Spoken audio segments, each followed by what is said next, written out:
Assalamualaikum warahmatullahi wabarakatuh. Alhamdulillahirrahmanirrahim. Pada anak-anakku, perkenalkan, nama Ustaz Muhammad Arfah. Insyaallah mengajar untuk mata pelajaran ilmu pengetahuan sosial atau IPS untuk kelas 7 dan kelas 8. Nah, anak-anakku sekalian, kita tahu bahwa di pelajaran IPS ini memiliki cakupan ilmu yang sangat luas, di mana kita belajar tentang ilmu ekonomi, kemudian belajar juga tentang ilmu geografi, kemudian ilmu sejarah, kemudian juga belajar tentang ilmu sosiologi. Nah, inilah cakupan ilmu IPS yang akan kita pelajari bersama. Baiklah, anak-anakku sekalian, insya Allah pada materi yang pertama di kelas 8 ini kita akan belajar tentang interaksi keruangan dalam kehidupan di negara-negara ASEAN. Jadi di negara-negara ASEAN ini kita tahu ya banyak negara ya ASEAN itu di Asia Tenggara, Indonesia, negara kita termasuk dalamnya beserta dengan 10 negara lainnya. Kita akan mempelajari tentang bagaimana kondisi fisik dan non fisik. Jadi non fisik itu tentang sosial, ekonominya, bagaimana politiknya, budayanya di negara-negara ASEAN. Itu yang akan kita pelajari, lalu bagaimana interaksinya dan bagaimana kerja samanya antara satu negara dengan negara yang lain. Jadi kita akan belajar tentang bagaimana sebenarnya perubahan keruangan dan interaksi antar ruang di Indonesia dan negara-negara di ASEAN yang disebabkan oleh kondisi alam dan kegiatan manusia yang berbeda-beda. Nah, apa indikator atau apa yang akan kita capai pada pembelajaran kita pada hari ini? Yaitu kita nantinya akan bisa menjelaskan tentang bagaimana kondisi geografis dan karakteristik negara-negara di ASEAN. Lalu kita juga bisa menjelaskan apa arti, apa makna dari kerjasama, bagaimana bentuk-bentuk kerjasamanya, dan upaya meningkatkan kerjasama antar negara ASEAN. Lalu kita bisa menganalisis bagaimana pengaruh perubahan ruang, interaksi antar ruang terhadap keberlangsungan kehidupan ekonomi, sosial, budaya, politik, dan pendidikannya. Baiklah, negara-negara ASEAN. ASEAN itu singkatan dari Association of Southeast Asian Nation. Itu merupakan organisasi yang beranggotakan negara-negara di Asia Tenggara. Itu didirikan pada tanggal 8 Agustus 1967 di Bangkok, di negara Thailand. Jadi ada beberapa negara yang memprakarsai sehingga terwujudlah yang namanya ASEAN ini. Ada 5 negara dan kita Indonesia termasuk di dalamnya. Ada Indonesia, ada Malaysia, ada Filipina, ada Singapura, dan ada Thailand. Dan saat ini ASEAN itu sudah beranggotakan 11 negara. Siapa saja? Ada Indonesia, Malaysia, Filipina, Singapura, ada Thailand, ada Brunei, ada Vietnam, Laos, Myanmar, Kamboja, dan ada Timor Leste. Jadi berikut gambar tentang wilayah yang ada di negara-negara ASEAN.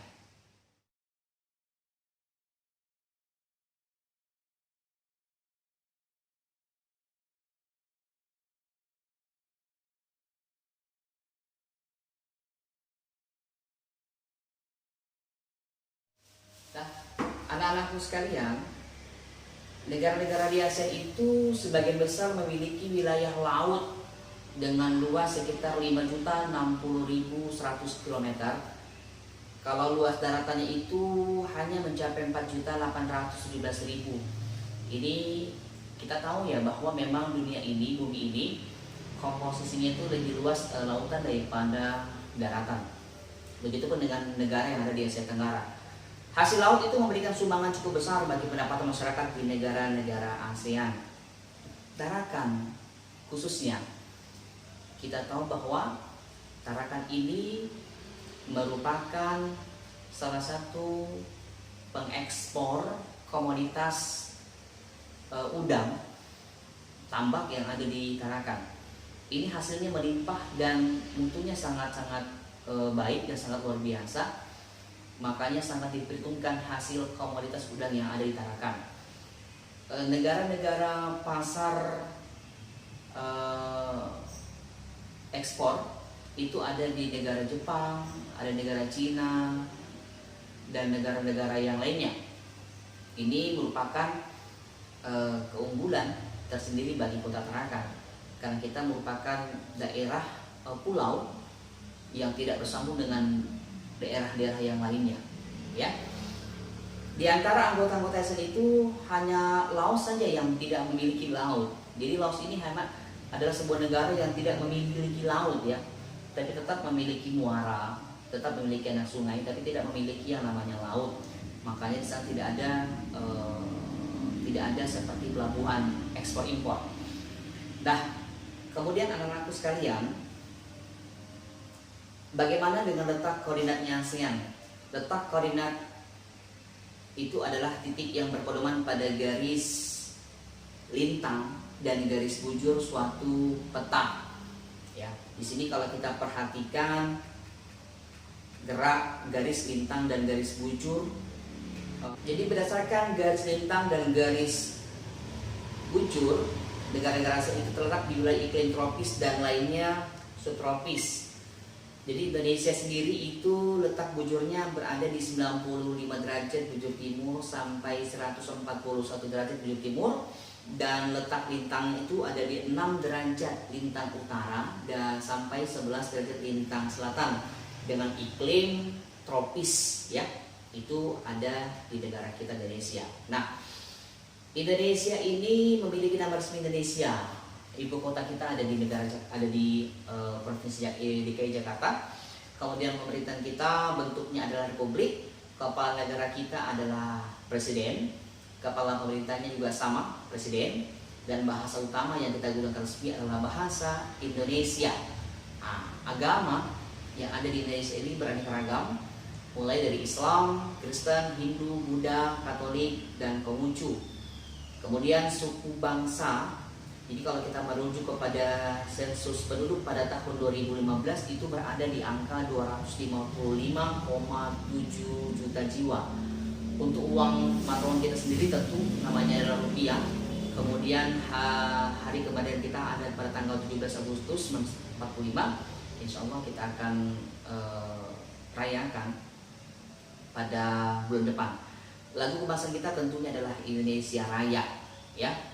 Kemudian yang berikutnya, anakku sekalian, mengenai tentang keadaan alamnya. Indonesia adalah negara kepulauan yang paling besar di dunia, ya, paling besar di dunia. Ini pada peta Negara Kesatuan Republik Indonesia (NKRI) itu menunjukkan bahwa jumlah pulau kita mencapai 13.466. Ini jumlah pulau kita. Dari pulau yang paling besar sampai pulau yang paling kecil. Luas daratan kita itu 1.922.570 km dan luas perairan kita 3.257.483. Wow, fantastis. Begitupun dengan letak dan batas kita. Indonesia letaknya itu di antara 95 derajat bujur timur sampai 141 derajat bujur timur. Kemudian letak lintangnya ada di 6 derajat lintang utara sampai 11 derajat lintang selatan. Dan karena kita berada di daerah persilangan 2 benua dan 2 samudra, maka secara geologis Indonesia merupakan daerah pertemuan antara itu keduanya. Kemudian kalau kita berbicara tentang bentang alam, maka permukaan bumi di Indonesia itu memiliki perbedaan ketinggian secara vertikal yang disebut dengan relief. Di sini kita lihat yang pertama adalah tentang pegunungannya. Indonesia itu memiliki 2 deretan pegunungan besar. Ada Sirkum Pasifik melalui Sulawesi, Maluku, dan Halmahera. Kemudian Sirkum Mediterania yang meliputi 2 jalur atau musuh yaitu busur dalam yang bersifat vulkanis dan busur luar yang non vulkanis. Ini tentang pegunungan. Kemudian yang berikutnya tentang dataran tinggi dan dataran rendah. Indonesia itu memiliki dataran tinggi yang terkenal loh. Antara lainnya adalah dataran tinggi Dieng. Ada lagi namanya dataran tinggi Magelang, Malang, dan dataran tinggi Bandung. Kemudian dataran rendah di Indonesia itu adalah permukaan bumi yang tanahnya hampir rata, karena dia memiliki ketinggian itu antara 0 sampai dengan 200 meter dari permukaan air laut. Itu dikatakan dataran rendah. Dataran rendah itu juga banyak dijumpai di daerah aliran sungai. Contoh dataran rendah di Indonesia adalah dataran rendah di Sumatera bagian timur dan Jawa bagian utara. Nah, kemudian anak-anakku sekalian, untuk yang berikutnya Ustadz akan memberikan semacam tugas kepada kalian semua. Nanti akan diperhatikan saja di belakang. Tugasnya adalah merekap tentang negara di ASEAN, mulai dari negara Indonesia sampai kepada 10 negara yang lainnya, tentang berapa letak bujurnya, berapa letak lintangnya, dan apa iklimnya. Nanti dibuatkan dalam sebuah tabel yang nantinya Ustaz akan memberikan contoh tabelnya di belakang. Itu dapat kalian kerjakan menggunakan media bantuan seperti internet, atlas, atau buku yang ada di rumah kalian. Demikianlah materi kita pada hari ini. Kurang lebihnya Ustaz mohon maaf. Insya Allah kita akan bertemu di pertemuan berikutnya dalam mempelajari tentang kondisi dari negara-negara yang ada di ASEAN. Terima kasih. Assalamualaikum warahmatullahi wabarakatuh.